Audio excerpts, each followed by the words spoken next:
Hey guys, it's me the Mayor again, and I've been wanting to review this pistol for a long time. The Sig Sauer P239 compact model from Sig. All steel, well, except for the grips. And I'll tell you what, it packs a punch in 40 cal. The supposed backstory about the Sig 239 is that it was created as a backup sidearm for law enforcement, particularly for a concealed carry firearm. Now, see, the thing about this is that it's no nonsense. It's all steel. The whole thing is, made out of steel except for the polymer grips on both sides. That's about it. That's what you get. Here's your hammer drop safety lever right here. It'll safely drop the hammer. It's present on just about every Sig made. Just about. Here's your slide release. Here's your disassembly takedown lever. Your trigger is that half moon, typical Sig half moon crescent trigger. Mag release right here, that is not polymer. That is definitely steel. The other things that I want to talk about is that, the slide says stainless on it. That's because it is, actually. A lot of people have that misnomer about Sig slides, that just because it says stainless means that it has to be, it has to look like chrome or brushed steel. Well, that's not the case. They actually make it out of a stainless steel, a type of stainless steel.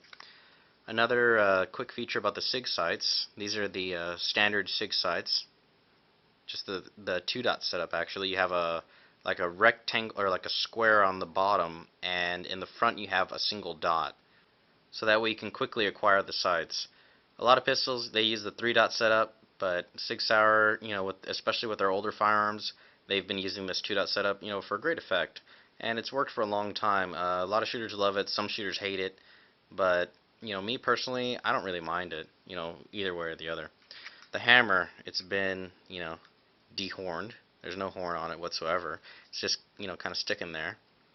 And the trigger pull, double action trigger pull, is about, I'd say, probably according to the website, I think it's 10 pounds, so it's really hefty.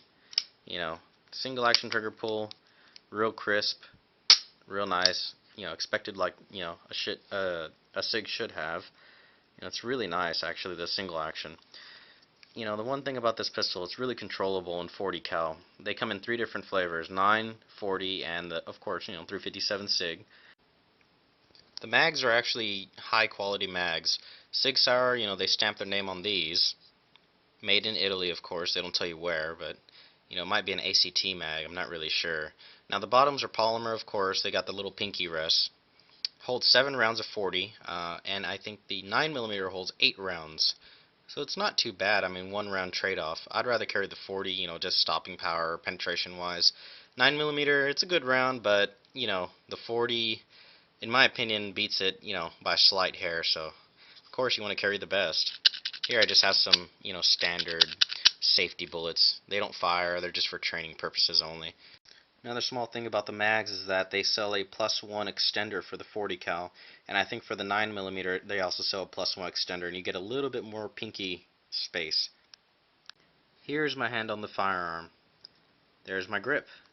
My pinky just barely rides on, kind of like that Walter PPS mag, the medium-sized one. It's not too bad. With the weight of this pistol, it is heavier than most concealed carry pistols. It's a compact. Sig Sauer actually says that it is compact. The weight of this pistol helps, control the recoil of the rounds. That's a pretty nice feature.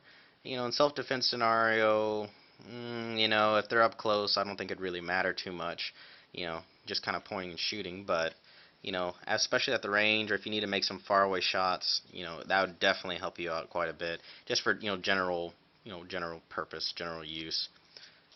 And, usually you get a really good firm grip on the SIGs. They point really nice. That's one thing I do like about them. They point real natural for me. How to disassemble the firearm. First, remove the mag, of course. Make sure you don't have anything in the chamber. Alright, now you're going to lock the slide back, just like any other SIG, SIG 226, SIG 220. Push this lever down, and let the slide ride forward. There you have it. Comes out like a charm.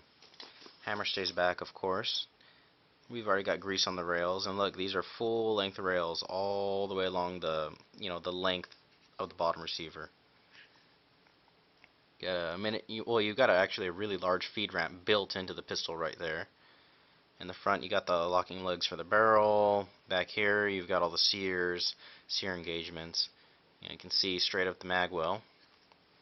It's a very well-made pistol. I mean, believe me, these things are rock solid. Moving on to the barrel and the slide.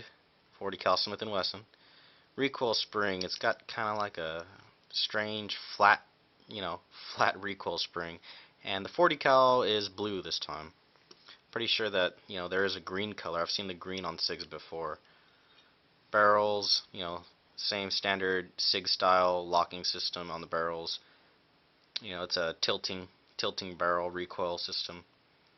Rifling, traditional rifling. Nothing really fancy here, not that polygonal stuff. And the feed ramp, there's actually a feed ramp built into the barrel right here. Now, I'm pretty sure that these are fully supported chambers. Let me go ahead and check real quick with a dummy round. Oh yeah, fully supported. Perfect. It's pretty awesome. A lot of pistols, they usually take out, some of the feed rail down here, or feed ramp down here, so that way it could, feed a little bit easier, a little bit better. But Sig Sauer, they pride themselves on making quality firearms that don't need to do that option to feed reliably. Slide, all steel. Front sight is held in by a dovetail mount. Same with the rear, so you can switch that out with Trijicon later on, or night sights. And I'm pretty sure they make some type of miniature red dot system for this. I mean, I don't know why you'd want it, but you have a real short extractor right here, extractor claw. It's on a spring system. And there's your breech face right here.